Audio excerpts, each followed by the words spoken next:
Good evening, everyone, and welcome to the ECG Symposia, the first symposium in 2021.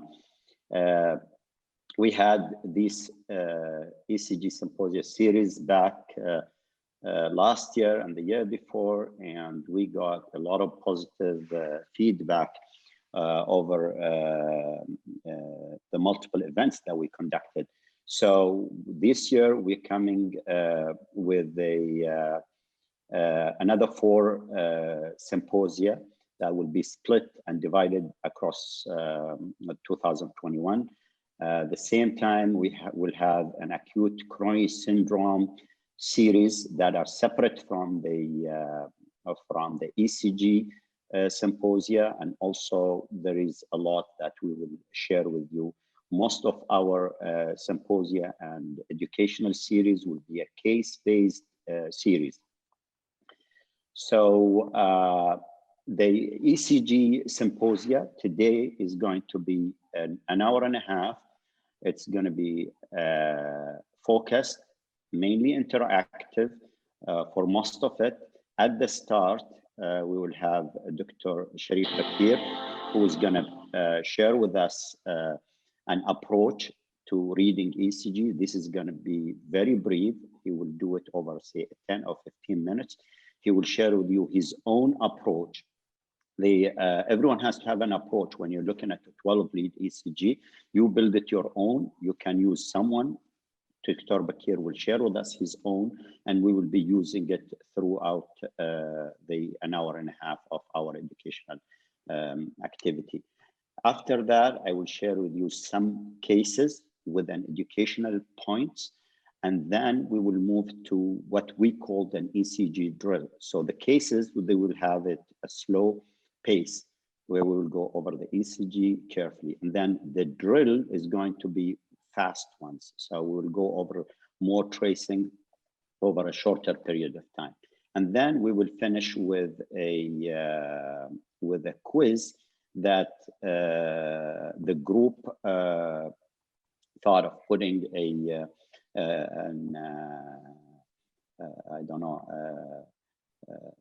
prize for the winner. So the winner is going to get I think 500 dirham worth Apple credit dirhams on it. So we will go with that. The event, as I said, is a CME accredited event. And going back to the objectives of this event, the objective is to learn ECG, to help you identify acute coronary syndrome. As you can see here on the screen, we have a slide that tells you what kind of objectives we are looking for. Of course, we all know that coronary artery disease and acute MI is one of the leading causes of death, and identifying it definitely will help us reducing the death from acute MI. 12-lead ECG is very key diagnostic tool in identifying patients with acute MI. So every physician, either it's internal medicine, emergency, family medicine, cardiologist, physician, nurses, all has to be familiar with reading an ECG, knowing what is normal and what is abnormal, and also know when to consult an expert to help in reading that ECG. Of course, every patient with a chest pain or pain that suggests an ischemic origin should have an ECG within 10 minutes. So if someone comes to your emergency or to your clinic, you need to do an ECG within 10 minutes so you can recognize if there is anything acute. You can triage your patient towards the right treatment. Next. So you can look at this slide. This summarizes the importance of diagnosing acute coronary syndrome. You look at, if you don't diagnose, if you miss an MI, the mortality is 50%. Most of these patients will die if you don't diagnose them. So important thing to do is to diagnose acute MI. And if you diagnose an acute MI and you admit them and you don't rush them, say, to a cath lab for a primary PCI, still their mortality is in the 10 to 15%. But if you take them for a primary PCI, the mortality is down to 4%. So imagine the difference you're making if you can recognize an acute myocardial infarction. Let's go to the next. I'm going to show you a couple of slides here where it reflects cases that were not recognized. This is a 42-year-old smoker who presents with an abdominal pain, epigastric pain. So his physical exam is unremarkable. Of course, he's obese. And then he had some basic blood work and he was treated as a dyspepsia. Unfortunately, he did not have an ECG. This patient comes with the next slide where you see the ECG, and that ECG, I think he didn't have the ECG because this patient presented again at night with chest pain to another hospital, and he was in a cardiogenic shock and he died that night. Although they did aggressive treatment. Next slide. This is his ECG actually when he presented, and unfortunately, as I said, he passed away because of a cardiogenic shock and a late or misdiagnosis. So the next case, another case is someone who presents with the left upper shoulder pain. He's hypertensive, he's diabetic, and as you can see, his physical exam is relatively unremarkable, but he had that shoulder pain. He was diagnosed as an arthritis. This patient is a 62, he's hypertensive, he's diabetic. So he got multiple risk factors and that puts him at risk. So ECG was very key in this patient. And unfortunately, the same thing, he didn't have an ECG and he presented later on with acute MI. So these two cases basically summarizes the importance of ensuring that if you suspect the acute coronary syndrome, or if you suspect angina or cause of the pain, is there epigastric pain? Show me the next slide. Either it's epigastric pain or it's chest pain or neck pain or shoulder pain. That is that should trigger you to do an ECG. Please give me the next slide. Next slide. So this ECG, yes. So this distribution of pain and symptoms should trigger you to do an ECG. I'm not going to spend more time. Again, this symposium is going to be interactive. I'm going to move to my colleague, Dr. Sharif Bakir, where he will share with you his approach, and then we'll be back to discuss cases. Okay, Dr. Bakir. Dr. Sharif Bakir is a consultant cardiologist, and he has been a key member in this activity for the last years. Tafadhal, Dr. Bakir. Shukran. Can I share the screen? Yeah. Yes, yeah, go ahead. This is my presentation. Just let me to open. Thank you very much, everybody. It is a great pleasure and honor for me to be with you today. And as Dr. Dubeidi was telling that if the patient came with chest pain, you will find that you have two tools. One is the symptoms, and the second is the ECG. The problem in the symptoms that all of the patients are not like the book. It will never come to you with the classical symptoms. And we have to understand this. As he said, showed you, the chest pain could have presenting with many things different than what exactly we are expected. So this is very important. The second tool with you is the ECG, because there is no time to do troponin, no time to do this, because you have to finalize it within 10 minutes. So, as Dr. Zubeidi said, you have to have a scheme in your mind. What we mean by this, I mean that once you look to the ECG subconscious, automatically, you will find yourself go through things like the mathematical equation. If you go the step by step mathematically and your brain is prepared to do it, you will not miss anything. What is this? Everybody has to create his own scheme. But what I will show you is something I feel that it is helped me in the last 42 years when I'm or 43 years since I am start to do cardiology. This is very important.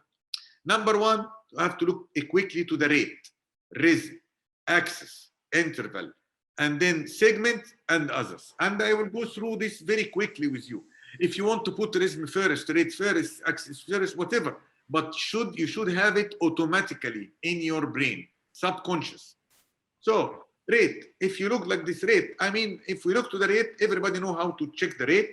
I will not go through it because it's not the time to do how to interpret ECG, but I will give you tricks. And then rhythm. Rhythm is simple. P followed by QRS complex, P followed by QRS complex. And this is to tell you that there is regular or irregular.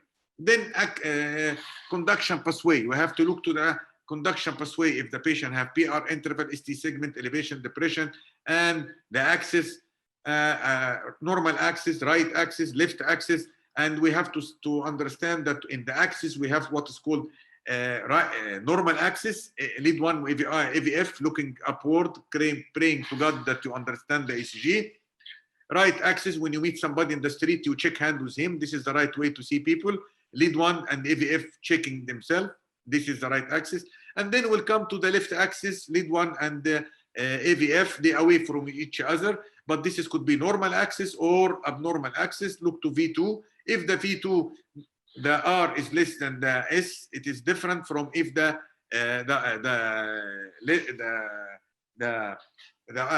R is taller and the S is smaller. So just this is a quick understanding. And then to go to the tricks. Be aware, not every patient with acute coronary syndrome presented with typical symptoms. So this is why you have to look to the ECG. What is the criteria, simple criteria for ST segment elevation?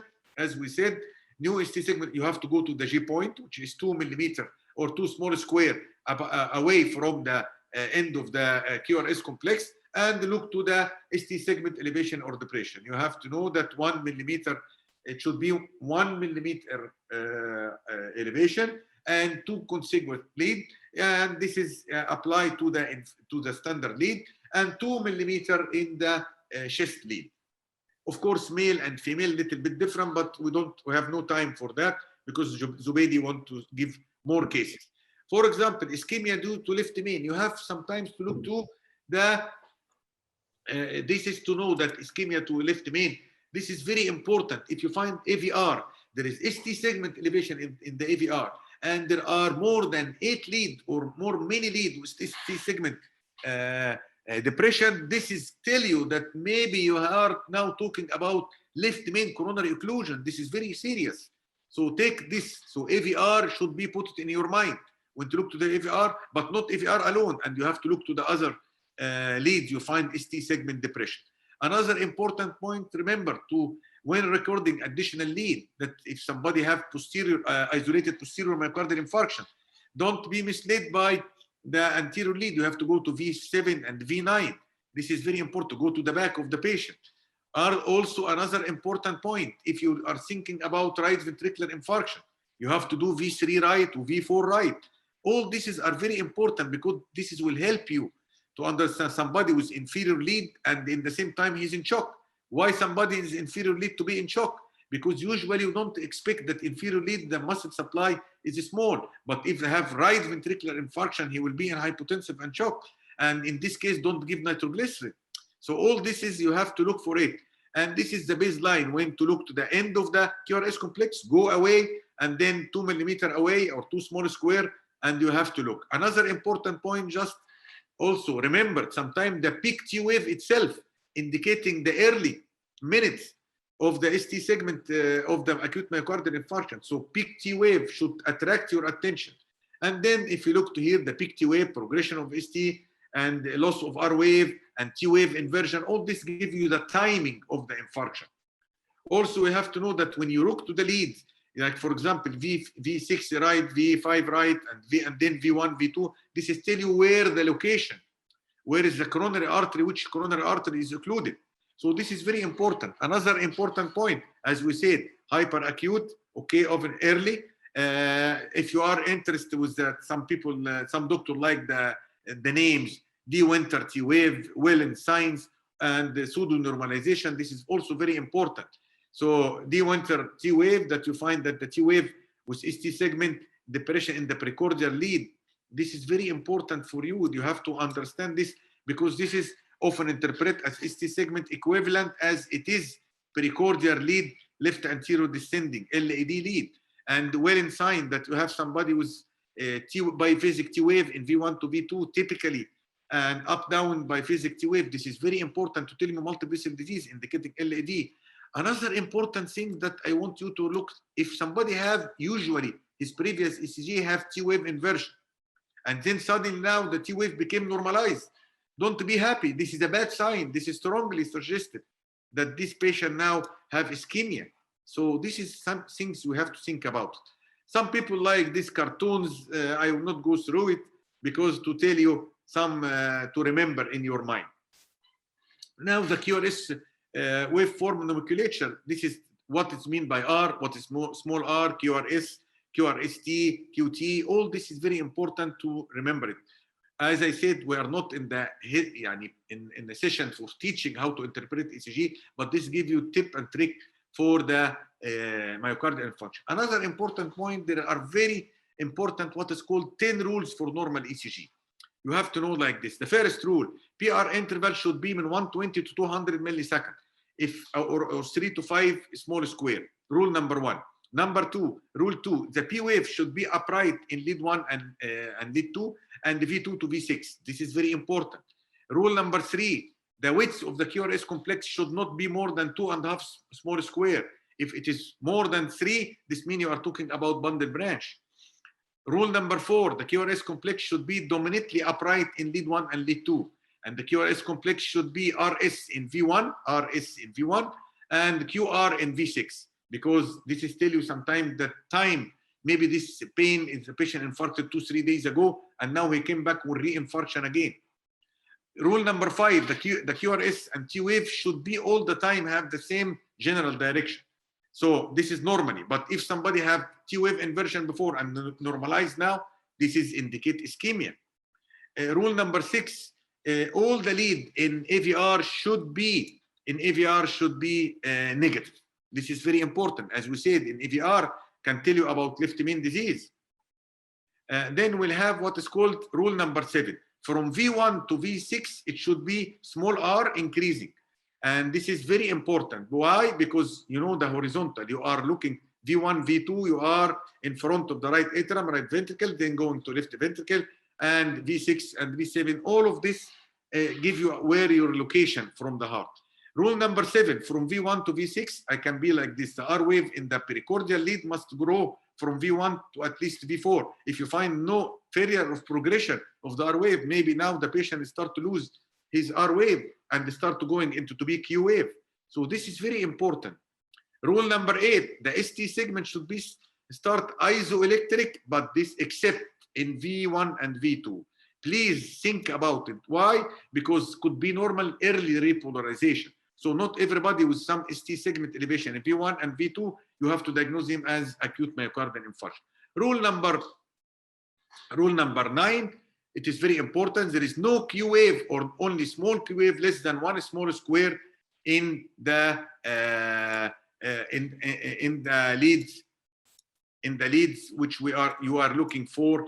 So this is very important. Rule number 10. T wave must be upright in V1 and V2 and from V2 to V6. Characteristic of acute MI is T segment elevation, is T segment depression in the lead, and then pathological Q wave, but this is depending on the time. So first occur in the early stage, you will have ST segment elevation, and then after that, it will be start to change. This is to tell you the time. And then late change occur, ST segment start to retain back, and the T wave start to be upright, and then you have to differentiate between the left bundle branch block and the anterior MI. Sometimes it is misleading. There are what is called, this is the left bundle, and you have to know that at some criteria that you can take it. Of course, the time is not allowing, but just to tell you, you can diagnose acute MI in the presence of left bundle. But to be wise, somebody came with chest pain with new onset left bundle branch block, you have to consider it as acute myocardial infarction until prove otherwise. Or you can take what is this criteria to take it, which is the point score. I don't like this, but as in the case, chest pain with acute onset or left bundle without no previous ECG to compare, consider it as acute myocardial infarction until prove otherwise. So right bundle, there is no problem in the right bundle because the ST segment will be there and you will not mislead it. And you have to know the location. As we said, that where the anterior infarction, where it will be, inferior infarction, where it will be, lateral infarction, where it will be in the ECG. This is very important. You have to understand this is, so for example, anterior infarction, you start from V1 till V5. Inferior, you have to look lead 2, 3 AVF with reciprocal change. And lateral lead, you have lead 1 and AV and the AVL, and then from V5 to V6, high lateral, low lateral. Thank you very much. I hope that I didn't get too much time. Zubeidi, now the screen for you. So let us to stop share. Zubeidi. Dr. Zubeidi. Are you hear me? Hello? Yes. Yeah, I was on mute, really? sorry. Yeah. So I'm going to share with you my, my presentation or the cases that I have. So again, I mean, this activity is going to be interactive on the second part of it. So thanks, Dr. Bakir. I mean, you shared with us your approach. Now what we will have is a few cases that we will go over, me and you. So I'm going to share with you the cases, and then we will look at the 12-lead ECG tracing.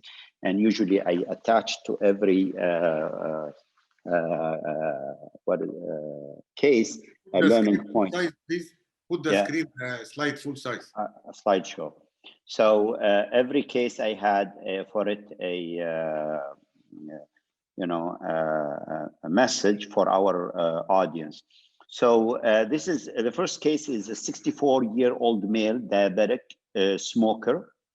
Okay, presents with chest pain, swelling, presented to an MPCI hospital, 30 minutes to reach a PCI capable hospital. So what they did is they did the right thing. So a patient, 64 male with chest pain. So they did a 12-lead ECG. So Dr. Sharif, based on your approach, let us to go so quickly. we can, so we can go quickly on this ECG. So it's a 12-lead Number ECG. one, rate. You will calculate the rate quickly. Okay, how to so calculate the rate is about 100 or so. So there's 100 plus. Okay, rhythm. It's a sinus tachycardia. Followed by QRS complex. So the rhythm is what, Zubeidi? So it's a sinus rhythm. Yes, exactly. So we have P wave before every QRS complex. So there's a sinus, this is a sinus rhythm. And the best lead, of course, to assess the rhythm is lead 2, as you can see here. That's why we take a long tracing at the bottom. This is lead 2 up here, but usually we take a long tracing, and that's the to assess the rhythm. So we assess the rhythm, we say it's regular, and we looked at the rate. You explained how you calculate the rate. Obviously, in this case, the rate is about 110. So it's a sinus 300 divided by the big square, or 1,500 divided by the number of the small square. Simple like that. Yes. Okay. Yes. Then rate rhythm axis. What is the axis here? You look to lead 1 AVF. Lead 1, and this is lead AVF. So it's positive in 1 and negative in AVF. So they are away from each other because why? Because the patient now start to have Q waves. And this is to tell you that here they are starting to have the axis changed because we have something going on. If you look to rate rhythm axis interval, the interval looks okay. There is no problem in the interval. PR interval, ST segment interval. Because of time, we want to have more cases, so we'll not go through quickly, but it is interval looks okay. But rhythm axis interval segment. This is the most important part. What is the segment here? ST segment. Go away from the 2 millimeter away and look to the inferior lead. What you have in the inferior lead, Dr. Zubeidi?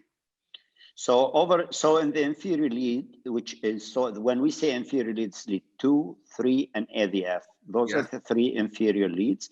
And what we have here is ST elevation. And when we say ST elevation, we look at the J point, okay, the J point, and we look at that area, which is the ST segment. And if the ST segment is elevated above the J point, then that indicates an ST elevation. And And our the reference the usually, end yes. of the QRS complex, go small square away, and this is first the end of the end of the QRS complex. This is the J point. Go small square away from the J point and start to calculate. Yes.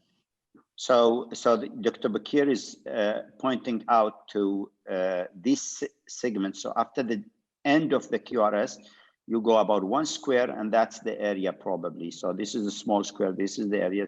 This ST segment, this area here, is elevated. Our reference when we say the line that we refer to is this T. Sorry, line. Yeah, T to P, isoelectric line. So this segment here is elevated compared to this line, the line between the T and the P. Zubaidi, we said in the standard lead, we need 1 millimeter elevation in the standard yes. lead. In the chest lead, we need 2 millimeters. Exactly. So this is a standard leads. Lead 1, 2, 3, AVR, AVL, AVF are standard lead. And then from V1 all the way down to V6 are the chest leads. So in standard leads, here we have 1 millimeter, here we have a 2 to 3 millimeter, again, a 3 millimeter ST elevation.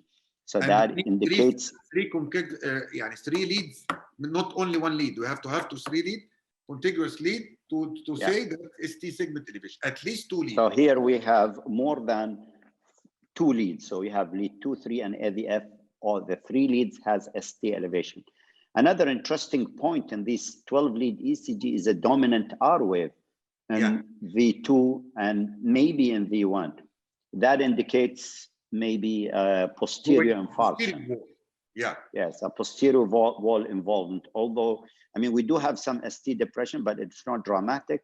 But if you see inferior ST elevation with dominant R wave in the V1, V2, then think about posterior.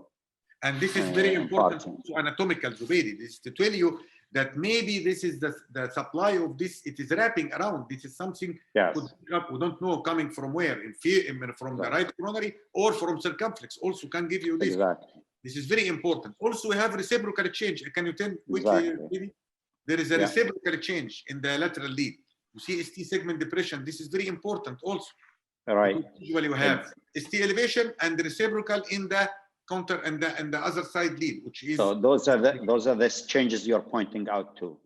Yeah, exactly. So there's ST depression in the lateral leads indicating a reciprocal changes.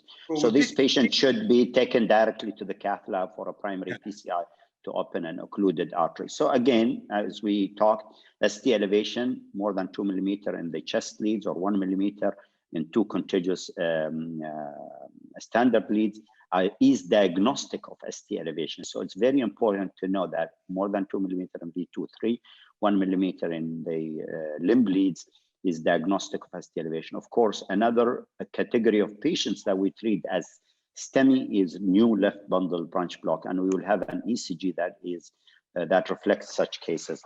Let's look at another case. Brady, can I add something quickly? New mean that if you don't have previous ECG to compare, so it is new. Maybe the patient have left bundle before, but I don't have ECG to compare. Yes, yes. So again, so this is case 2, 44-year-old male, hypertensive, diabetic, presents with chest pain, sweating, shortness of breath. So 44 male with these risk factors presents with chest pain, definitely he will need an ECG, no doubt. If you don't do an ECG, you will be in a big trouble. Another thing in the history, sweating. The patient has sweating. Sweating. Chest pain with sweating is very specific, yes. So ECG, so again, the approach. So we go to lead 2. Okay, go systematic. Quickly. Rate, axis, interval, segment, and the others is bundle branch. So the rhythm looks regular. Rhythm regular. Axis. And just the rate quickly before we move to the axis, it's about 80 per minute. Like three big square or 4? I cannot see properly. 1, 2, 3, 4 big squares plus some, so almost a 4. 300 times 4, so 75. 75 to 80, yes, exactly. Again, so axis, positive and positive. Yeah. Or positive and equivocal. Yeah, because they're equal to each other, so still normal axis. What about the segment? So the R wave here, or the QRS complex, is very positive. The QRS complex here is equivocal. Some of it is positive and some of it is negative, almost half split. That's why we call it equivocal. Okay. So what kind of access do we have, Dr. Bakir? The axis here, as we said, that the axis, it is still within the normal range. Normal range. Okay. Yeah. So it's about okay, it's about 90. Then the STs. NPR interval, QT interval looks okay. This is very important because prolonged QT, this is tell you that this patient can go into VTAC quickly or VF. So you have to understand this. So the interval, you have to measure the interval. Now the most important for you is segment. Segments. So the segment, I think, you know, I would read this ECG. So there is ST segment in lead 1 that is elevated. Again, the J point. Our reference line is this reference line, T to P. This is the reference line, and this ST is above it. If you put a ruler or some sort of a reference, it will help you. Very clear, dramatic ST elevation in the lateral and the anterior lead. This is very straightforward with some reciprocal changes in the anterior lead. Here, you remember the reciprocal in the previous one was in the lateral. Here now the reciprocal leads the inferior because they are against each other. Yes. So anterior, massive anterior lateral ST elevation myocardial infarction. Mortality from this myocardial infarction is very high, and you have to take this patient directly to the cath lab. Now, localization, we showed 2 ECGs. One was inferior, the other one was lateral. So what does that mean? So in this table, basically you can see the distribution of MI, and the 12-lead ECG will help you identifying these. So inferior, usually you get ST elevation in lead 2, 3, and AVF. Anteroapical V3 and V4, anteroseptal V1 and V2 ST elevation, and then anterolateral V5, 6, plus the other anterior leads. Lateral only is lead 1 and AVL, and then posterior on the 12-lead ECG, what you get is ST depression in lead V1 and V2. To make it, and then just interrupt. If you make the ECG upside down in the posterior, it will be looks like an ST elevation. Yes, exactly. And if you are in doubt, ask for V7, 8, and 9. I'm going to show you that in the next slide. Now, the importance of localizing MI is we can tell which artery is occluded. Okay, is it the RCA, is it the LAD, or is it the circumflex, or is it a posterior artery or a circumflex, a branch of the circumflex artery? So if we can tell which artery is occluded, then we can tell even the prognosis, because LAD is the worst of all of them. And so anterior with that, if the LAD is occluded, or if an anterior or anterolateral or anteroseptal MI, usually this is the highest risk, and you need to carefully or aggressively treat your patient, refer him in a more faster way. If you don't have a cath lab or you don't have a primary PCI, that is the patient who's going to benefit the most. So this classification or understanding which type of MI you're having helps you in risk stratifying your patients. Anterior are more high risk than inferior, but of course all STEMIs are high risk. Zubaidi, to repeat what we said again, inferior with hypotension, you have to think about right ventricular infarction, and be careful using nitroglycerin, because maybe you are the primary health physician, give the patient nitroglycerin while he's going to the to transfer to the hospital, the patient could be die because you will. We'll have a case. I will have a case that shows inferior with the RV and also with the posterior. We got an examples of that. We're going to show our colleagues this. So here we have 69 male. So 69 male for me is enough to order an ECG, but he's also diabetic and smoker. He presents with chest pain. That's a definite ECG requirement within 10 minutes. Very important. Every hospital, every emergency, or every clinic, if you're sitting in the clinic, put a protocol for your nursing, for triage, ask the registration. If someone comes with chest pain, have a protocol and do an ECG quickly. Educate your clinic, your people, that anyone who comes with a chest pain, especially such type of patients, 40, 50, 60 male, these patients should have an ECG within 10 minutes. This is so, very ECG. Start. Okay. So the ECG here, so the rhythm, to be honest with you, if I'm going to go with your approach, rate and rhythm. So the rhythm here, I can't see P waves. So there is what looks like a sinus rhythm. I don't know. I think this is an artifact. To me, all of it is purely, there's no P wave identified. All of this is not very clear because here, I don't see anything here. Usually if there is, if this is something, it would show up here, or this is something that show up here. But it doesn't look like there's a 2P wave here or a 2 atrial activity. So this is a complete AV block with no atrial activity. And then this is an escape rhythm, and the rate is very slow. So the heart rate here is somewhere in the 40 or around that rate. So it's a very severely bradycardic, and there is a complete AV block. The other thing is, the access is positive. It's not a big deal here, normal access, but definitely severe bradycardia of a complete heart block, and ST elevation, dramatic, massive ST elevation. This is the reference line, and this is the ST. So this doesn't need a lot of skills to diagnose. Inferior ST elevation, and the R waves are very large, indicating on posterior involvement. So inferior, posterior ST elevation, complicated by heart block.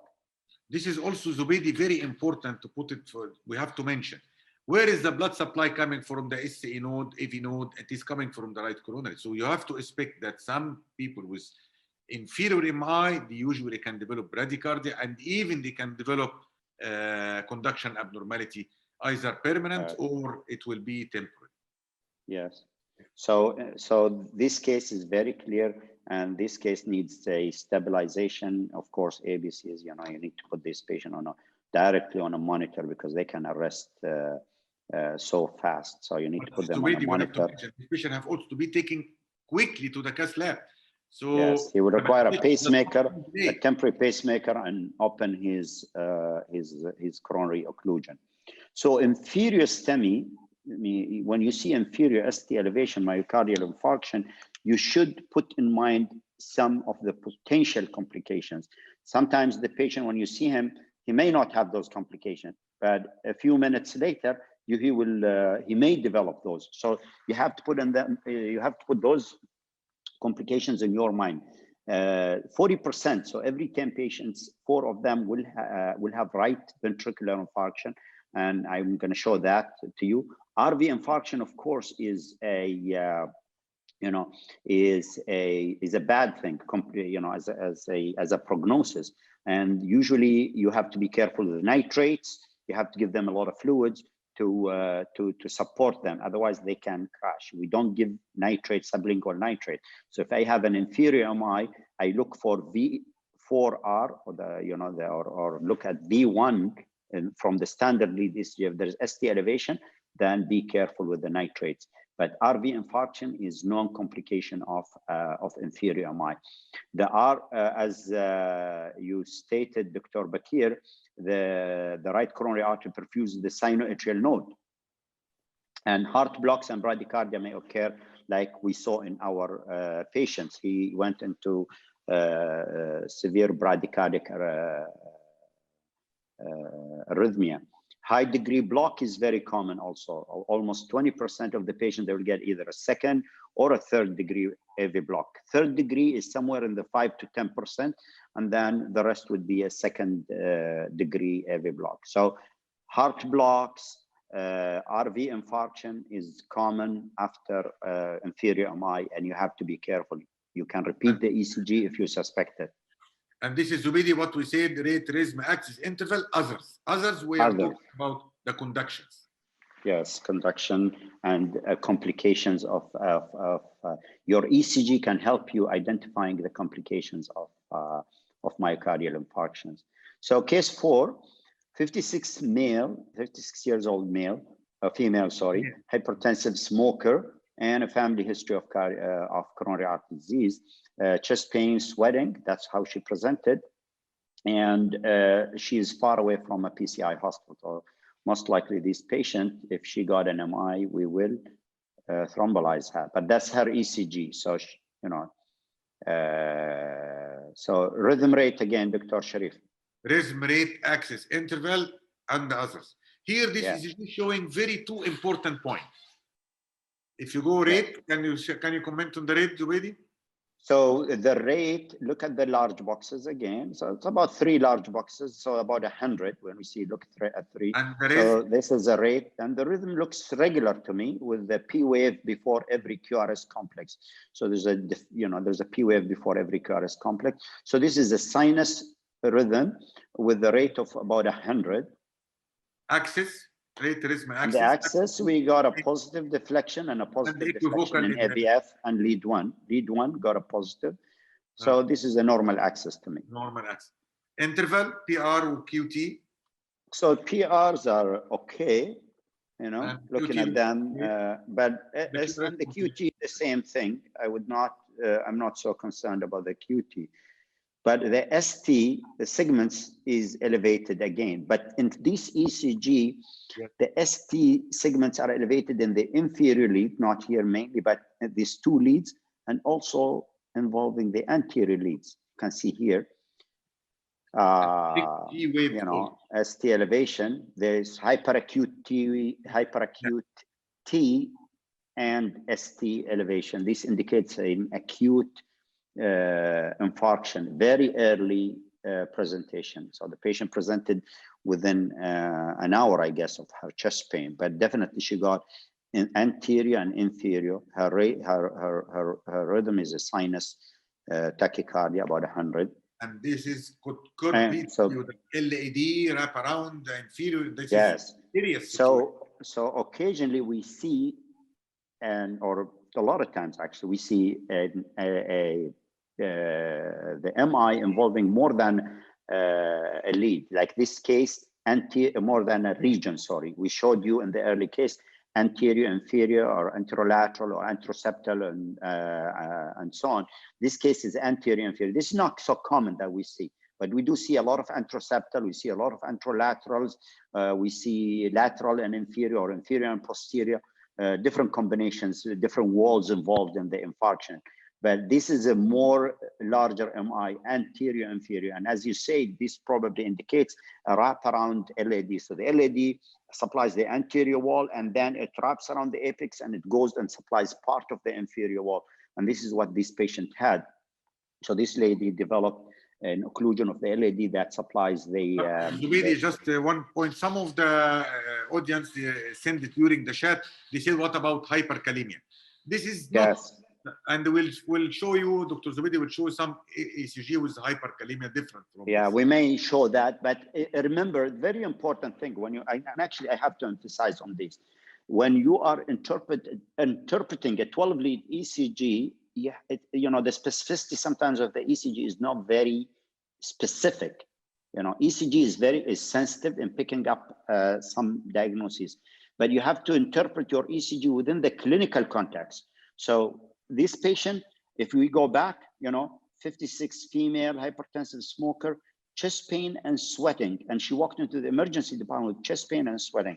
So if this patient came from, say, the dialysis unit, or if I know this patient got some history of renal failure, then he's right. I may suspect hyperkalemia and may have to rule it out. So you have to think about when you're interpreting the ECG, please, very important, you interpret within the clinical context. You know, ECG in someone who's a pain-free is different than someone with chest pain or with other symptoms. But yes, hyperkalemia can be a differential, but of course, in this case, I would say less likely.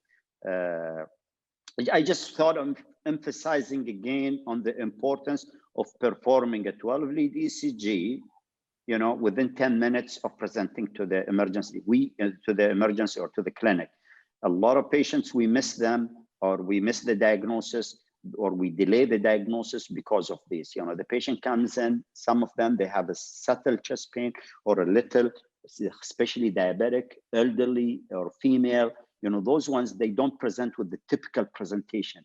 So they present, they sit there, and no one does ECG for them. And after 1 hour or so, you realize, oh, they have a massive myocardial infarction. So make sure that you have a clear protocol in your hospital or your clinic. Also, Zubaidi, put the benefit of doubt. I mean, if you are not sure, do the benefit of doubt, because sometimes to help is much more than to neglect. Exactly. So we'll go faster now. Again, a male, 39. So this case 5, male, 39, hypertensive smoker, presents with chest pain. So, you know, this patient is at risk, and you have to do an ECG. This is his ECG. So we'll go here. We don't have the tracing, but obviously I will go with your approach. So rhythm, this is a regular rhythm, and he's in sinus, and he got ST elevation in the inferior leads, okay? And axis again is positive, so normal axis. So sinus rhythm about 100, ST elevation in the inferior leads. The interesting thing, or the learning point out of this ECG we pointed out early, is ST elevation in V1. Okay, V1 got ST elevation. That is a sign of right ventricular infarction. So this inferior MI is complicated inferior MI by right with RV infarction. This patient, you have to be careful if you're giving sublingual nitrate, because their blood pressure will drop if you give nitrates. The reason is they are volume dependent. So what you need to give is this patient will need fluids to maintain their blood pressure if they are hypotensive. And you remember, Zubaidi, when we show the schema on the ECG, where is the lead? V1 facing what? V2 facing? Yes. So that's why we say, you know, this type of patients, if you suspect also a right ventricular infarction, you can do what we call right-sided ECG. So our standard ECG is left-sided. Look here, I'm pointing with the red pointer, V1, V2, V3, 4, 5, 6, this side. This is our standard ECG. If you suspect RV infarction in inferior, you should ask your ECG technologist or your nurse, or you can do it yourself by doing a right-sided leads. And of course, if some people say, if you have ST elevation lead 3 more than lead 2, suspect RV infarction. But RV leads can be helpful. And the most helpful is what we call V4R. If you can't do all of them, just ask for V4R, okay, or right-sided lead in V4. So right ventricular infarction is a complication of inferior MI, and this patient had it. Case 6, male, 44, smoker with dyslipidemia, okay? And he presents with chest pain. And he had a coronary angiography in one of the hospitals about 3 years back. So that tells you that this patient is at risk. His ECG, Dr. Sharif. Yeah, let us to go. It's not very impressive, not very impressive. But don't forget, Ferris ECG does not all the time carry everything. Exactly. If the Ferris ECG does not impress you, rate, rhythm, axis, interval, others, wait and request another ECG if you still suspected that the patient is in MI. Yes, I mean, this patient's history, I'm going back one slide, Dr. Sharif, okay? So male, 44, chest pain, sweating, shortness of breath. He had coronary artery disease. So you should suspect, you know, even if the ECG, I mean, going back to our colleague who asked about that ECG and hyperkalemia and differential. So your clinical history is very, very important when you're interpreting your ECGs or the ECG. So this ECG, we are interpreting it within the context of a clinical picture in mind. You know, we have a 44 male who had cath before, he had a stent, and now he comes with chest pain. His ECG is normal. Is that enough for us to send him home? Dr. Bakir, would you send him home? No, because as you said, benefit of doubt. If you still suspect, keep the patient beside you and then repeat the ECG again. We repeated the ECG in 30 minutes. So 30 minutes, you can comment to the baby. So his ECG now, this is the ECG after 30 minutes from that. So we had a normal ECG. Okay, we didn't spend a lot of time on it, but it looked like a normal ECG. And now we are dealing with an ECG that is sinus still. Okay, Yeah, the rate is about 80 or 75 to 80 beats per minute. Okay, and there's a PVC over here, and the rest is sinus rhythm. But now we have ST elevation involving the inferior leads. It's not so big, but it's ST elevation. It's about 1 to 2 millimeter ST elevation. No need to have lead 2, 3 AVF. You can have 2 successive lead. I mean, 3 and AVF. Yes. And also look to the reciprocal. Look to V2, V2 and V3. Exactly. So there's ST depression over here. And I'm suspecting, to be honest with you, a posterior infarction also on top of the inferior. Yeah. Because the R wave here is big and there's ST depression. So maybe there is a posterior infarction in this. Now we have a normal ECG, what looks normal, and 30-minute abnormal ECG.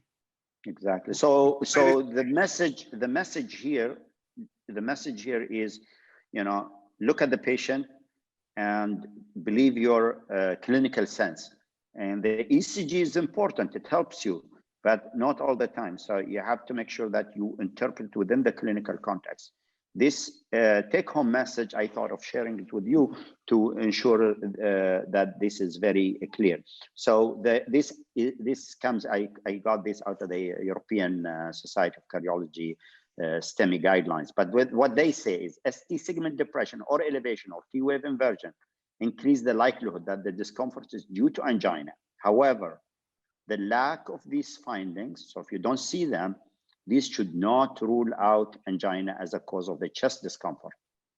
The initial ECG had a sensitivity only 20 to 60%.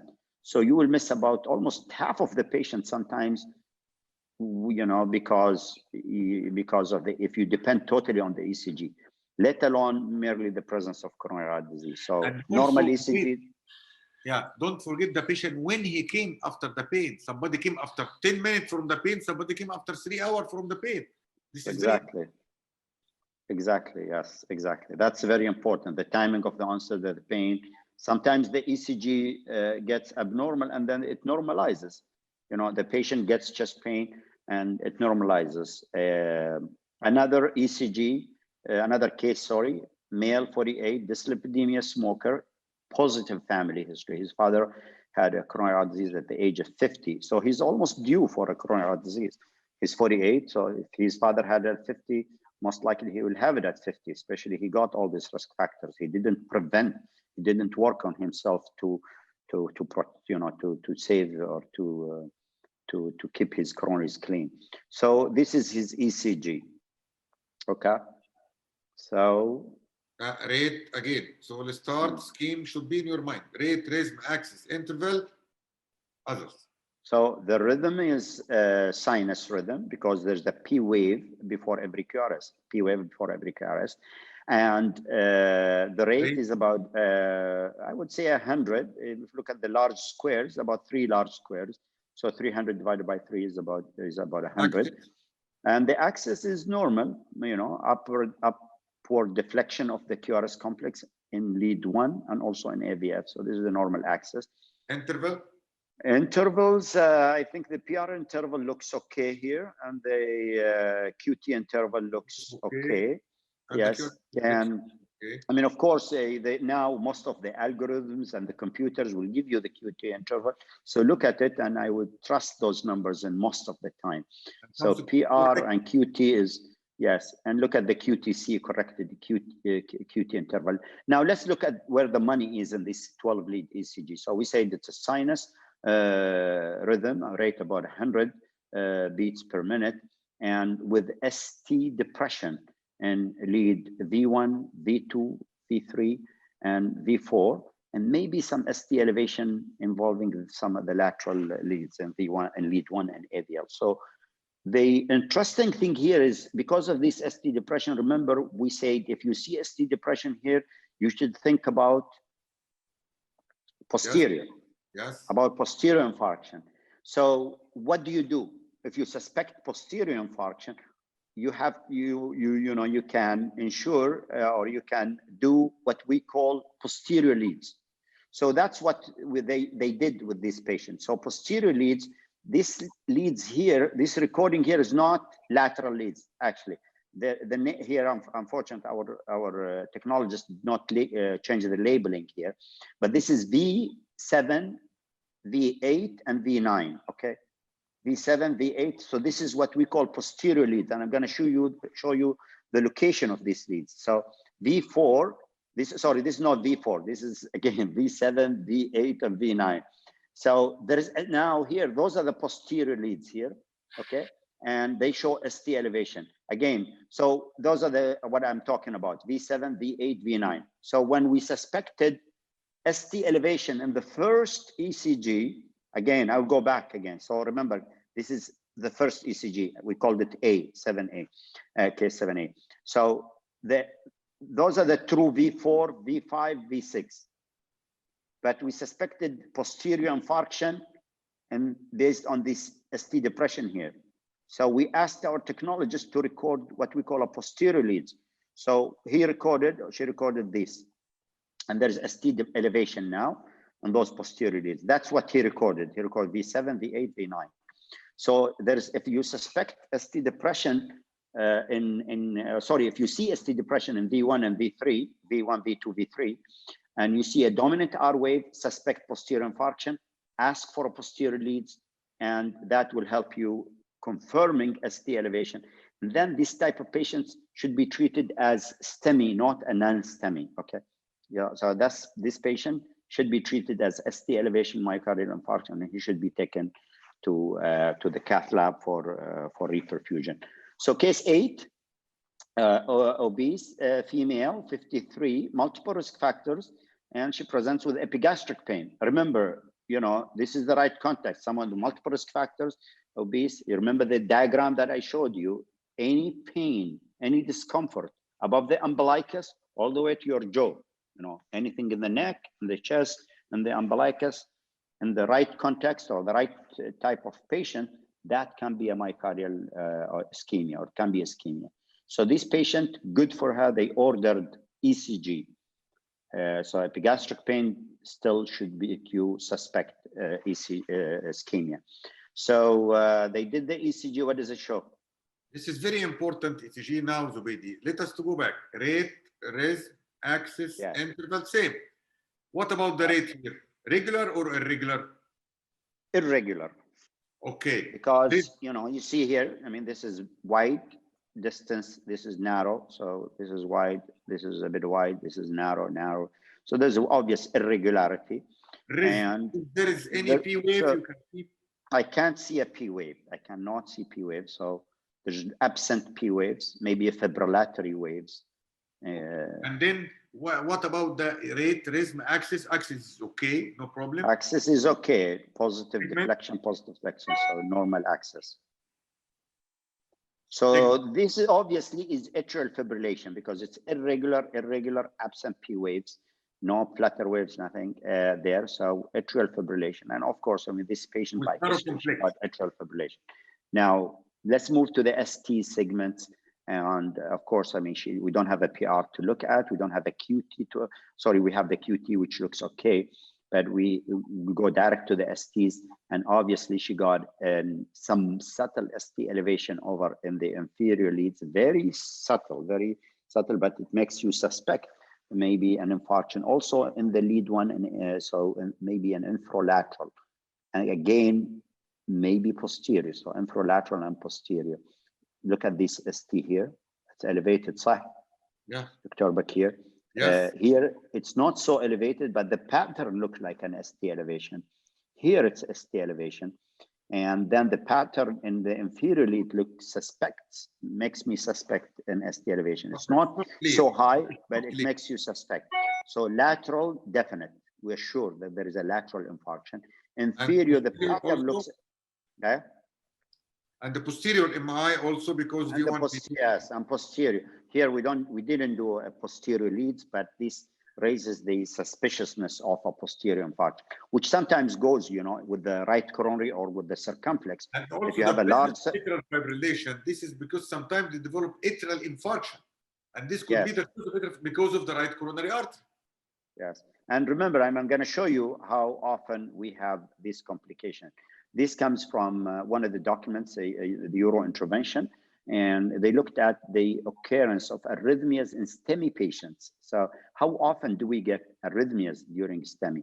So idioventricular rhythm, we call it reperfusion rhythm, is very common. Bradycardia, we saw complete blocks and different types of the AV blocks. High degree AV block or complete AV block can be up to 10%. But AFib is relatively frequent, you know, about 10%, 9% to 9% of the patients. Yeah, will get atrial fibrillation. And patients who get arrhythmias with STEMI usually are a high risk type of patients. So all the different types of arrhythmia, as you can see here in this list from Euro Intervention journal, different types of arrhythmia can be seen in STEMI. So you have to be aware about it, and you have to keep it in the, in the back of your mind. If you diagnose a STEMI, does he have any arrhythmia? Does he have any bradyarrhythmia or any tachyarrhythmia? Because it is common.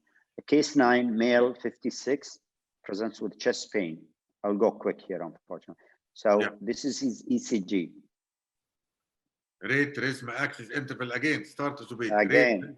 So this patient got bradycardia. Of course, his rhythm is atrial fibrillation. Okay, because I can't see any P waves, no P waves before every QRS complex. Again, I'm going to look at all the leads. I can't see any P waves. So, and it is a regular QRS complex, as you can see in lead 2, irregular, and he's bradycardic or slow ventricular response.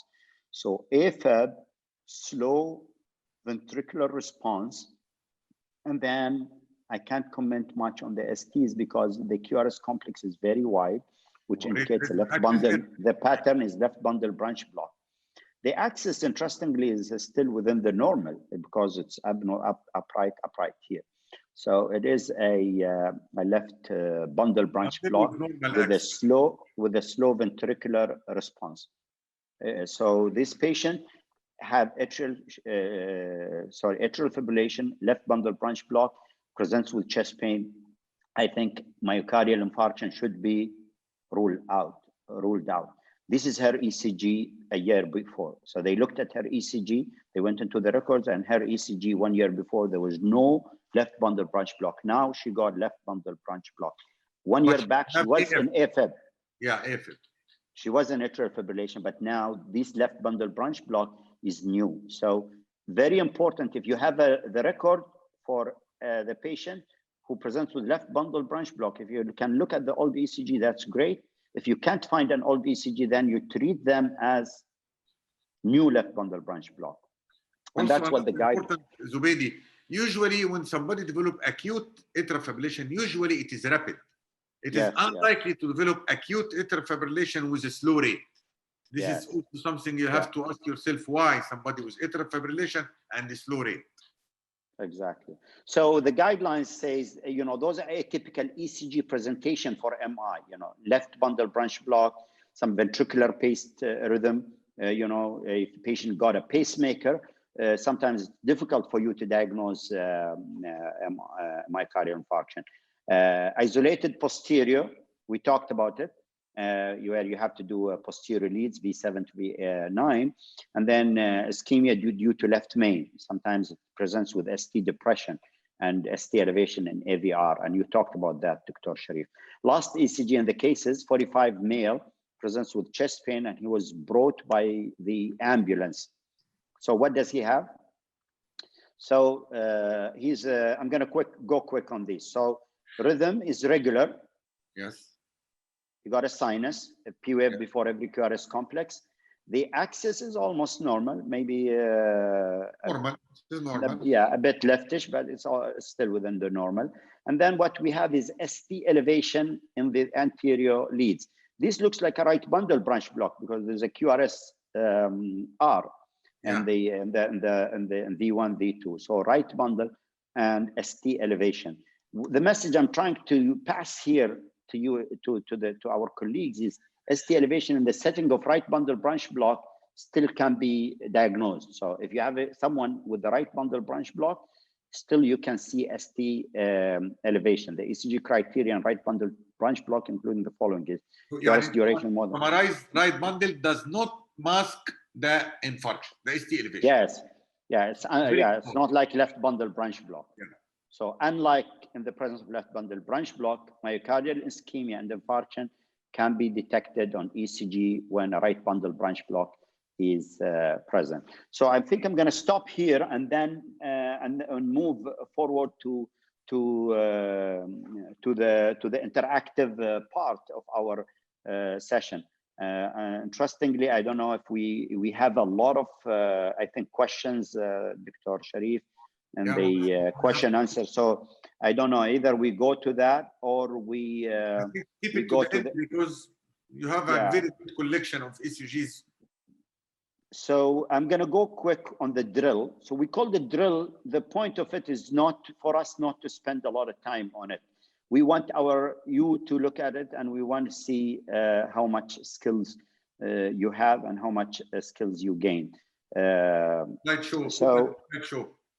Okay, I'm going to put on the slideshow.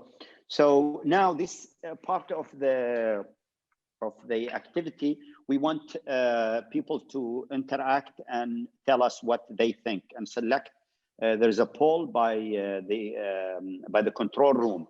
So control room, can you put the poll here for our audience? 24-year-old male complains of chest pain. What do you think? So, Dr. Sharif, we have. Can we bring the pool a little bit away so they can read the ECG? I think you can move it yourself, or they can mobilize it, so they can move it around. Move it around, read the ECG, and then bring the poll in front of you and put your answer. This ECG is a very interesting ECG, and I would it is a challenging one. I know this patient is 24-year-old. Is young to have what he got, but we got almost 700 attendees, 700 participants. Very good. Tomorrow we have also another presentation about heart failure and new recent advances and hypertrophic cardiomyopathy. So we advertise for that if they want to register. Attend, yes. 24-year-old male chest pain. Okay, start Zubeidi. Rate rhythm axis interval quickly, very quickly. Yeah. Rate. So we want the poll, we want the answer, and then I'm going to go quick on it. Give my thought. Okay. Can we get the answers? Close the poll. So most of the people got it right, and so this patient got what we see is an anterior ST elevations, and also there is ST elevation in lead 1 AVL. So there is anterior ST elevation myocardial infarction or anterolateral ST elevation myocardial infarction. This is not a left bundle branch block because it's not wide. It's not a normal, of course, there's a normal sinus rhythm, but it should be more complicated ECG. It's not complete heart block, definitely. So this is not a normal ECG. Next. So 29-year-old male complains of chest pain. He presents to you in your clinic. So 29 with the chest pain. So let's put the diagnosis for our audience. Again, rate rhythm axis interval quickly. Yes, what we want. Yes. Let's give them some time to answer.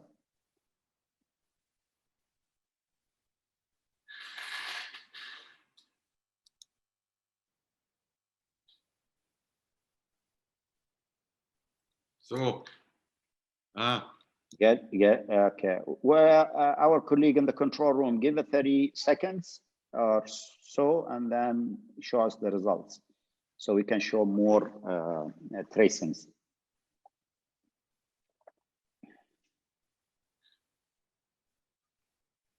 one of the criteria, how many leads have ST elevation matching with any things related to anatomy? This is very important. Yes, of course. Control, where is the control?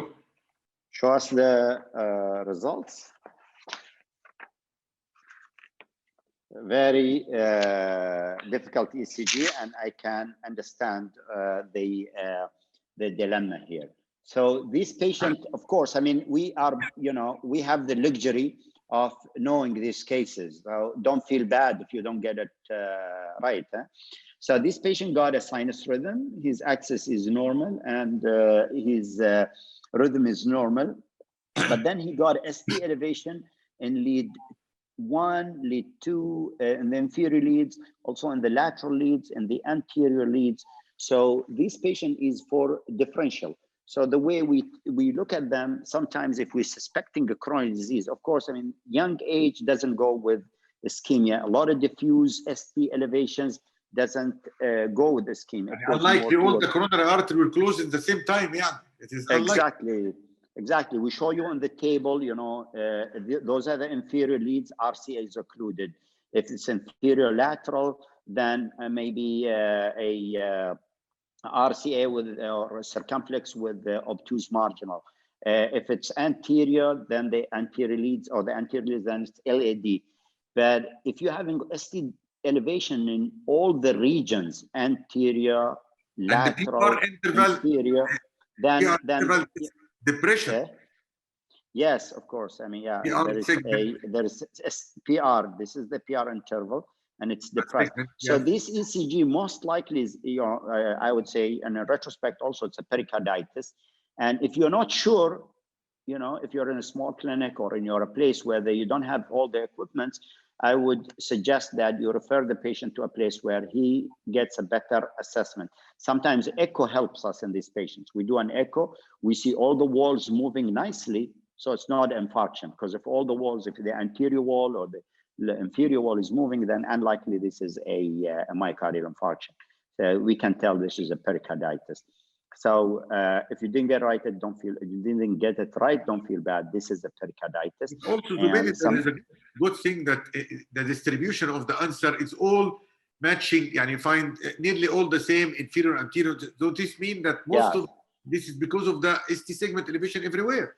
Yes, exactly. Yeah. So people recognize that there is ST elevation, but it's putting it together. I think, you know, you know, 29 male. We see a lot of infarction, by the way, so don't be misled by the age. Okay, so 29, still you can see myocardial infarctions, but this ECG is, you know, was not an MI. What about this one? 67-year-old female with palpitation. Normal. Also very nice. STEMI, SVT or VT?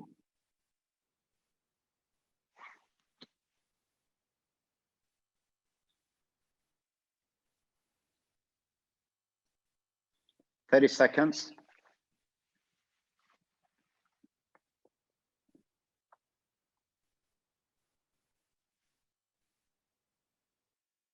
Control.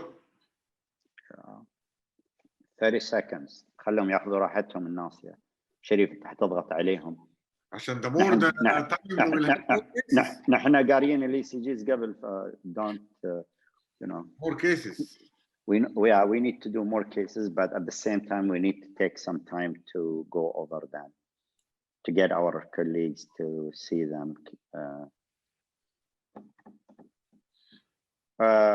Show us the results. I know we're putting them under a lot of pressure. So the majority say this is STEMI. And I also, it's again, it's a very challenging ECG. Definitely it's not normal, okay? That's easy for me. And the second thing, this is not SVT because it's not so fast, okay? Usually you see 150 and above rate. Of course, I mean, it can be lower, it can be slower than that, but this is a sinus rhythm. It's regular, okay? And the QRS complex is wide. So now you start to wonder, is this a VT? It's not a VT because every QRS, there is a P wave behind it. So usually VT, there's AV dissociation, what we call AV dissociation. There's no AV dissociation here. This is a sinus rhythm, and the rate is regular. The axis is important here. It's left axis. So Yes. the QRS complex here is very negative. Most of it is negative. And here the QRS is positive. So it's a left axis. Then we have a right bundle branch block. Okay. So we have left axis and right bundle branch block. This is a bit advanced thing. We call it a bifascicular block. Left axis and right bundle. For example, have prolonged PR, it will be 3 fascicular block. Exactly. So if the PR interval is long, we call it a trifascicular block. But this is a bifascicular block. For those, so this is not normal. This is not SVT. This is not VT. There is a STEMI here. So there is ST elevation clearly in lead AVL. And of course, you know, bifascicular block in someone who presents such thing, you have to rule myocardial infarction. And with this ECG, this patient, I can tell you what she presented or what we found with her is the trick is here. Very elevated. This is very serious situation. Exactly. This patient had a left main, significant left main culprit lesion. So the STs, you see ST here, but I'm showing this because of this ST elevation in AVR. And this patient had the left main, and we treated her as ST elevation. And I showed you in the guidelines, in the European Society of Cardiology guidelines, when they say the atypical ECG findings in STEMI. So this is one of those atypical findings. You will not see a lot of ST elevations. You'll see such an ECG. So let's go to the next ECG. This ECG is a 40-year-old, presents with syncope. This is very nice ECG. Yeah, the trick is in the syncope. So what do you think?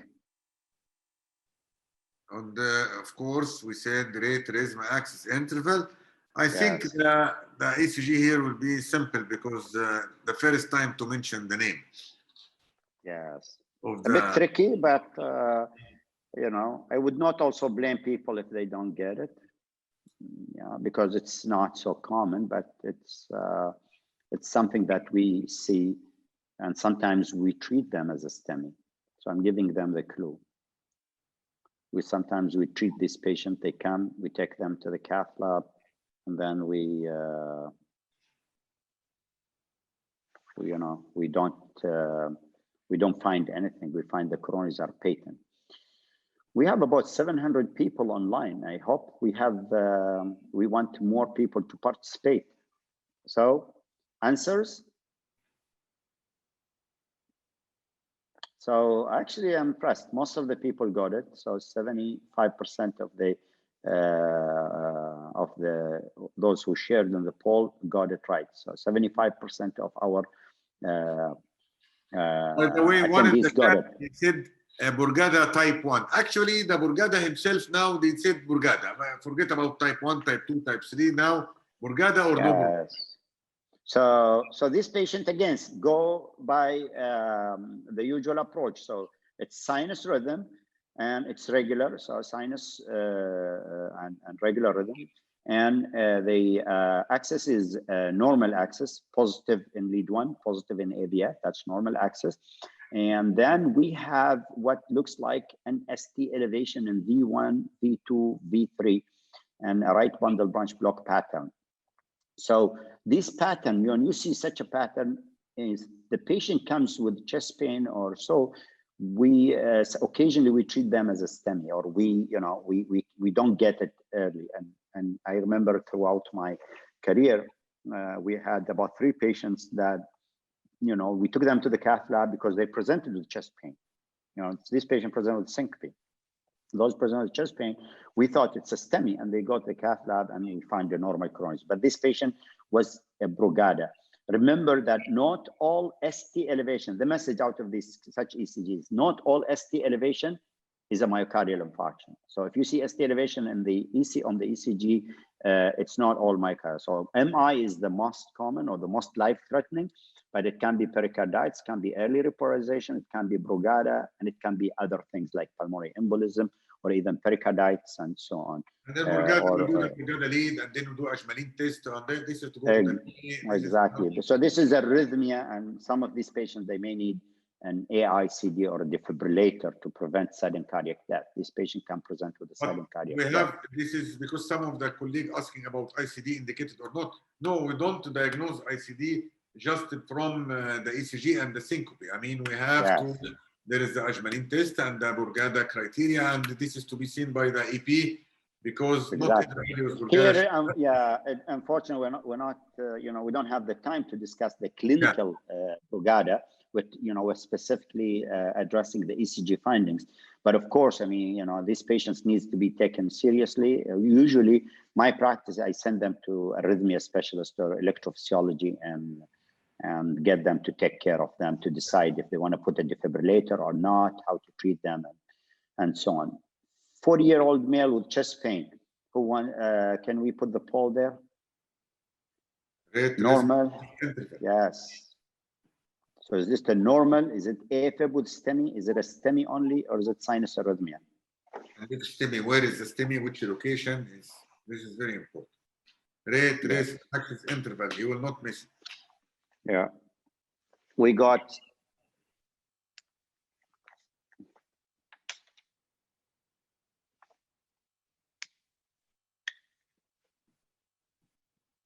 So it is very important that, as we said, that if you put the scheme in your mind, you will never miss anything. It's like mathematical equation.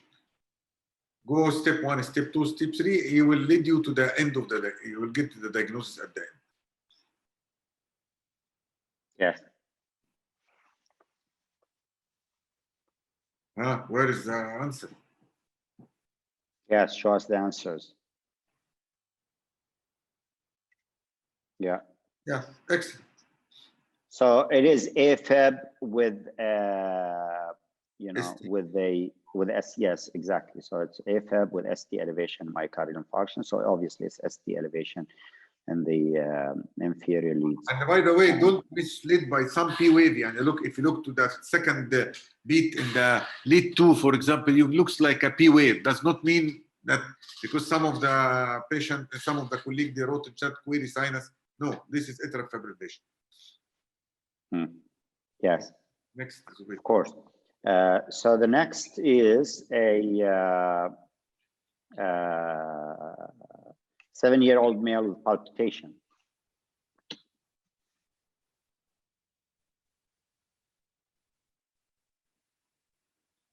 Again, rate, rhythm, axis, interval. You will never miss anything. Rate, rhythm, axis, interval, segment, others.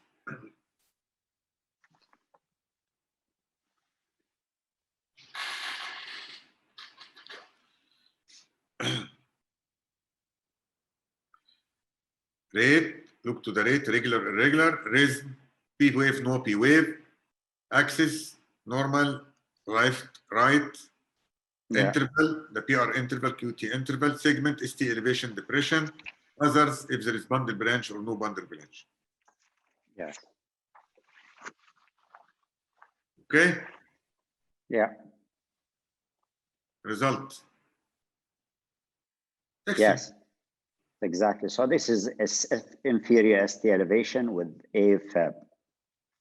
Okay. And you have a reciprocal change, and also this is very exactly. So again, another ECG, 80-year-old female with chest pain.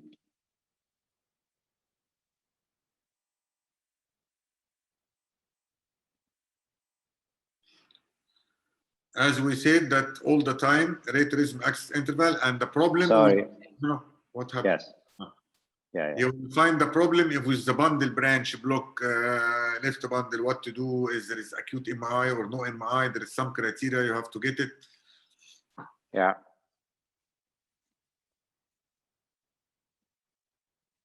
So because of the chest pain, you have to think about it. So it's, you know. So this is an 80-year-old female presents with the chest pain.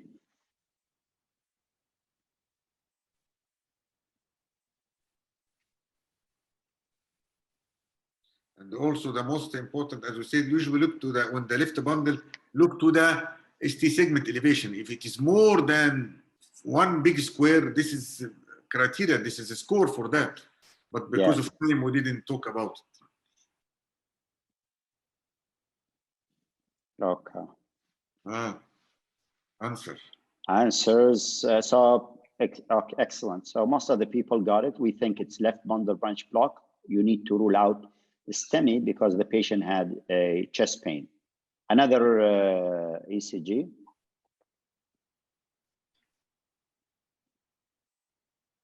Okay. Rate, res, axis, interval, segment, others.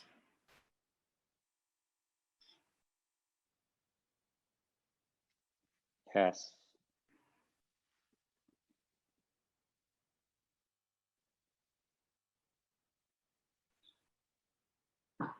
How we differentiate old MI from new MI, Q-wave, ST elevations? This is very important also when you are talking about timing of the infarction. Yeah.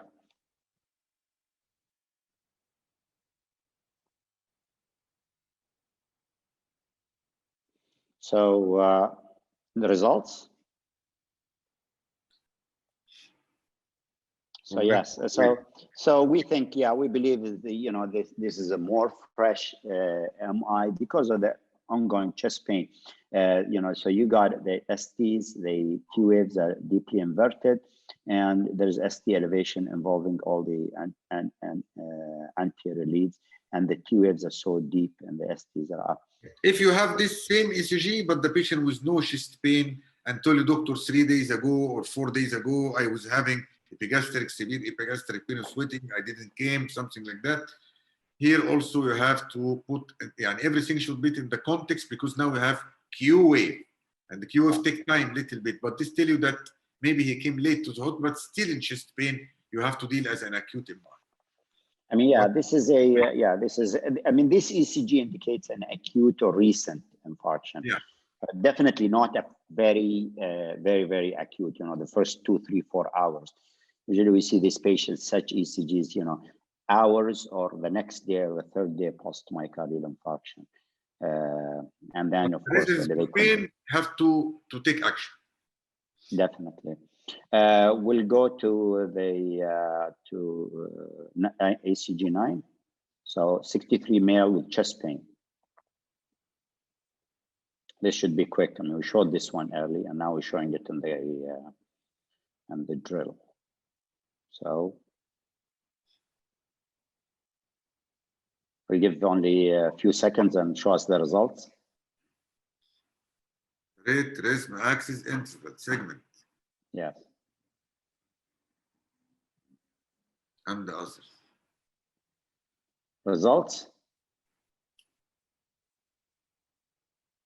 Yes, so obviously there's ST elevation in the anterior and the inferior, and of course this is a sinus rhythm, and the rate is about 100.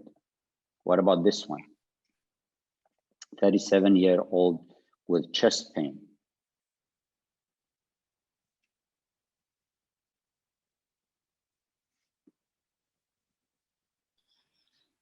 Very important also, where is the location, what is the PR interval, PR segment, depression, elevation.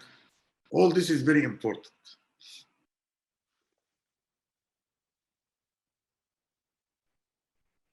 And also the context, clinical context. So someone chest pain, some comes for a routine ECG.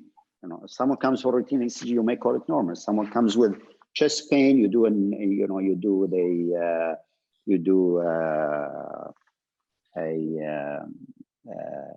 echo, you'll find a pericardial fluid, someone had a flu illness. So the clinical picture is very important when you interpret your 12-lead ECG to differentiate, is this ST elevation MI, or is it pericarditis, or is it early repolarization, or is it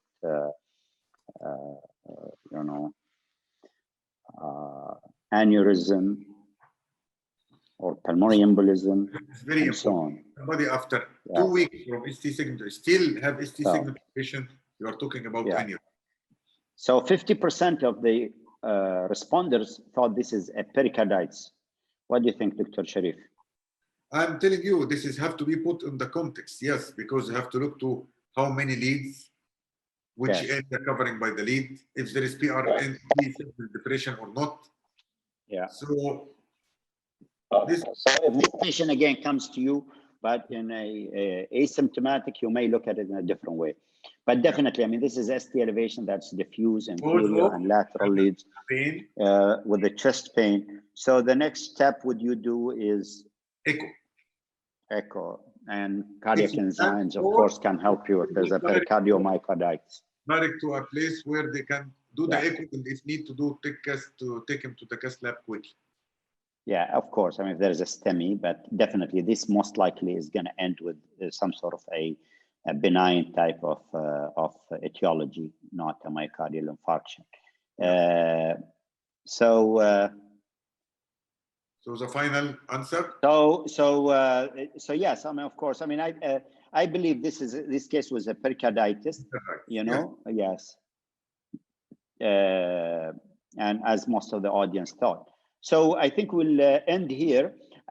Before we go, so our plan is to do the ECG quiz. And for the ECG quiz is going to be, we're not going to discuss anything. We're not going to give the answers. What we will do is I will present the case, and then we'll give a minute, and then we will move to the next ECG. We'll do 10 ECGs, 10 tracings.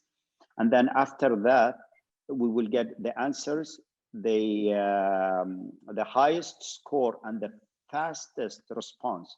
So the organizers, they have a way to measure the response time. Okay, so the time you take to hit and the accuracy will be, assessed. And then the one who scores the highest will receive the 500 dirham Apple Store gift card. So I thought before going to the quiz, I'll just go quickly over the questions, and if there's anything to to highlight. What about the ST elevation in one lead only? If you're, this is a questions. I'm just going through the Q&A list. One lead, it's not diagnostic. You have to, you have to again repeat the ECG, look at the case carefully, ensure that you're not dealing with the STEMI. Repeat the ECG. That's what I would suggest, and reassess the patient. Maybe get an echo, get a cardiac enzyme. But definitely, if there's two leads, then by definition, you're meeting the standard international definition of STEMI by guidelines. If reciprocal changes do not associate an AKG, what is their prognosis and what should be comment? I think the magnitude of ST elevation is prognostic. The more ST elevation, the bad the outcome of the patient, or the higher the risk the patient is, I would say. So more ST elevation is bad. More ST elevation and ST depression on the 12-lead ECG is also a bad thing. The AVR ST elevation, what is its significant? Of course, we talked about that, left main. Inferior wall MI without hypotension, can we still give nitroglycerin? Yes, I would, but we have to be careful. But definitely with RV infarction, you can drop the pressure. Can we, can we get atropine if this patient is symptomatic of dizziness? I can't remember, I don't know which case is that. But definitely atropine can be given in bradycardia according to the ACLS guidelines. So if you're having a patient with with a bradycardia, you can give atropine. But Zubaidi, yes. Remember, if somebody with myocardial infarction and you give the atropine, you will accelerate the heart rate more, increase the oxygen consumption, and this is exactly. Maybe the bradycardia as here putting as a protective mechanism to not to increase the oxygen consumption. So it is not a simple answer, not a simple. It's not so exactly. No, that's what I would say. Yeah, I mean, you have to within atropine and managing arrhythmias. ACLS. We didn't go into the clinical ACLS algorithms here were focused on the ECG findings specifically. Do you make V3 and V4R? Yes, of course, we do V4Rs if we are suspecting a right ventricular infarction. May this patient be hyperacute inferior MI and past anteroseptal MI? I can't remember this. Some of the questions are linked to specific cases, and unlikely hyperkalemia as QRS is not broad and no bradycardia. Brugada, how to differentiate from posterior MI as both are affecting V1, V3. Of course, you can do posterior lead ECG, and those may help you. Yeah, echo can be helpful also. If you do echo, you will see a posterior wall abnormality if it's MI. If it's Brugada, usually you don't get posterior wall problem. Is this presentation recorded? I think it is recorded. Our organizer will answer that. Please tell us about fluid management for patients with inferior MI and RV failure with severe hypertension, how to manage at the level of primary health care. Of course, sometimes it can be challenging, but I would say if the patient presents to me in a primary health care, or I would put an IV line definitely, and then see if we can give him IV fluid. Of course, you can start inotropes, dopamine or so for the hypotension. Let me look at any other specific ECG in a clinic setting. Patient with ECG suggestive pericarditis should be referred to hospital on the same day. Yeah, I would refer patient. I mean, pericarditis is most of the time is benign, but sometimes you get a pericardial myocarditis, or there's a myocarditis associated with it. So you need this patient to be evaluated and they will carefully. need also Zubeidi for pericardial effusion with the pericarditis, and it is better. Yeah. What is the risk of MI in COVID patients with high troponin and non-specific ST changes? So we had a lot of patients who presented with COVID and thrombotic occlusion of the coronaries without atherosclerosis. So COVID is associated in multiple papers published with with myocardial infarction. There was a comment about the second lead ECG that it was a pericarditis, and we interpreted it as normal. I don't think we interpret that ECG as normal. There was a diffuse ST elevation, and that ECG as a differential still can be a normal, but definitely I think I'm trying to remember that ECG, the second one, and I think it was a pericarditis, but definitely still, any diffuse ST elevation. I think none of the ECG we said normal. That is it. Yeah, most of yes, exactly. None was normal.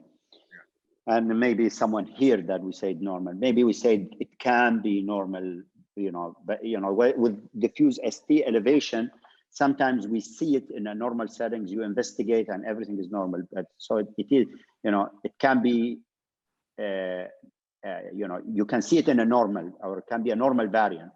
But most of our ECGs, or all our ECGs, have been in from patients. So I think this is the end.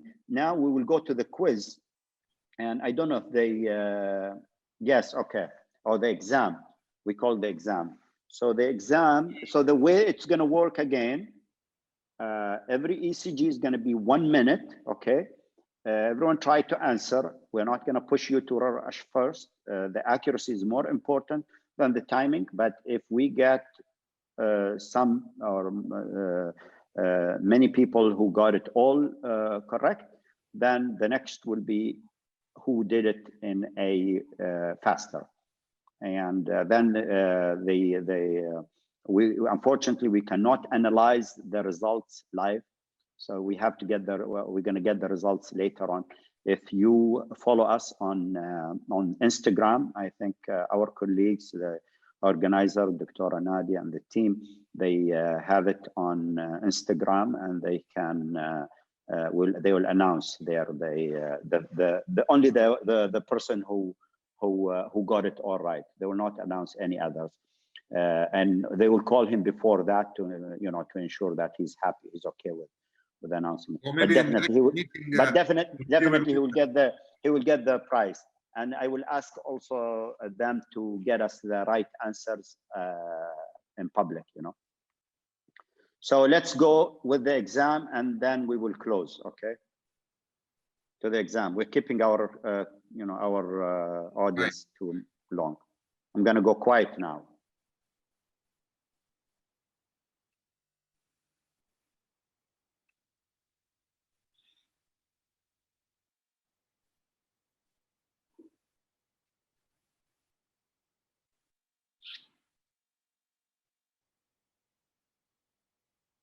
One minute for each, Zubaidi, yeah?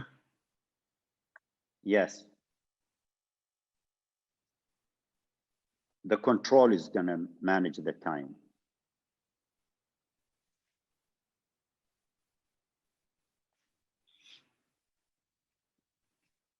So answer the questions, you have the quiz, and then submit. Once you finish question 10, submit.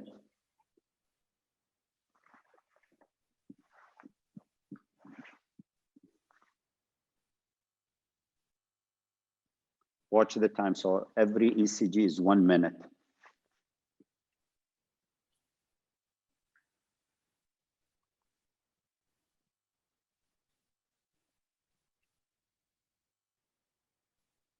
So the price, Zubaidi, Mercedes car, what you said the price? It's a 500 dirham Apple voucher. Don't disturb the you're trying to trick them, Dr. Sharif. Yes. Go silent. Let them think.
Of course, the answer should go through the poll. Don't answer through the chat. It's the poll. You have to answer through the poll.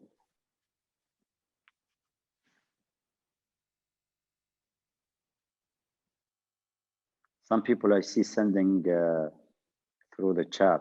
I don't know. It's not the time. Yeah.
This is the last ECG already, yes?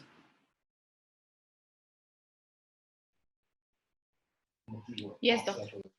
Yes.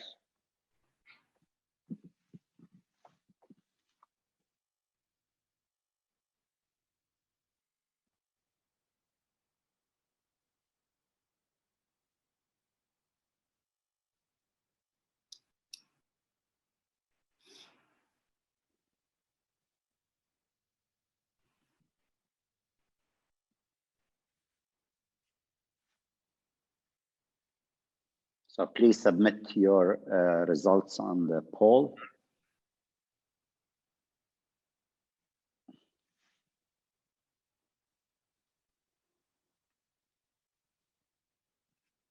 I don't know if someone is facing a problem with submitting or what, but I can see someone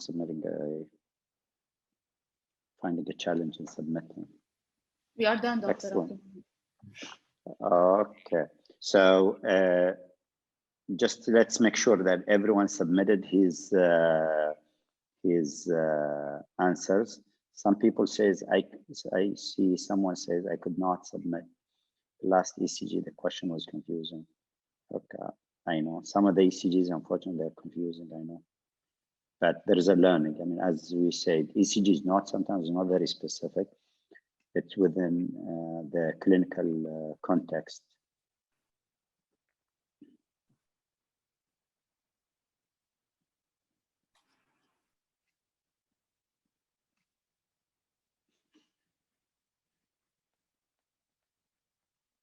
Okay. So I think we're coming towards the end. This session, I think, was we unfortunately we took more than the allocated time. So apologies to our colleagues who are on the other side. We got more than almost close to 700 participants at any given time throughout the session. Thanks to all of them and for their dedication and for their time. to listen to us. I hope this was useful. We appreciate your feedback. We will look carefully at the chat and the question and answers. We didn't get the chance to go over them because of the time limit. We to go over the questions and the answers in a comprehensive way. So accept our apologies there. I would like to thank my colleague, Dr. Sharif Bakir, for his also for his time and his participation and his input. Our colleagues from ICOM who are putting a lot of effort to organize this, and the rest of the members from the STEMI task force members that helped me in getting this done. We're having multiple activities, as you can see, coming soon. So stay tuned, and we have multiple ECG sessions coming, or symposia. We have a ACS series and a series that are related to ST elevation myocardial infarction, either a pharmacology or a system based presentations. So the event will be is a CME accredited, so you will receive your certificate from our colleagues, the organizer. So I would come to the end, and I would like to thank you again, all of you, participants, attendees, panelists, organizers, and have a good night tonight. Dr. Sharif, anything before we close? No, thank you very much. But we wanted the feedback. We like to, there's a feedback to be filled, yes? Exactly. So we have a lot of feedback questions, and we appreciate, of course, the feedback. This is how we get better. Have a good night. Bye-bye, everyone. Bye.